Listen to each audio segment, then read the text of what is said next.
Dorëzohet në komisariatin e policisë së Sarandës oficeri i policisë Irakli Koçiaj.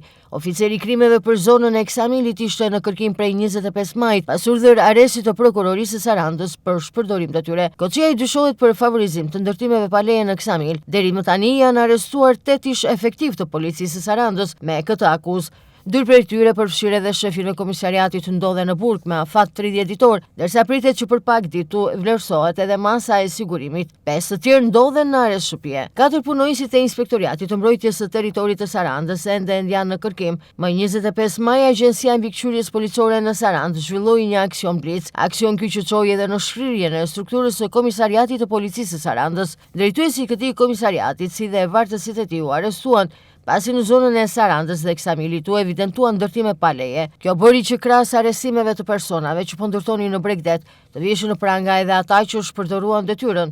Më pas aksioni ndërtimeve pa leje preku edhe inspektoriatin e mbrojtjes së territorit të Sarandës me 4 punonjës të tij që u shpallën fajtor dhe e vijojnë ende tjenë arati. Prej 25 majit, komisariati i Sarandës vijon të jetë me gjithë strukturën drejtuese të komanduar, si dhe aksionet apo hetimet nisin me planifikim nga Vlora.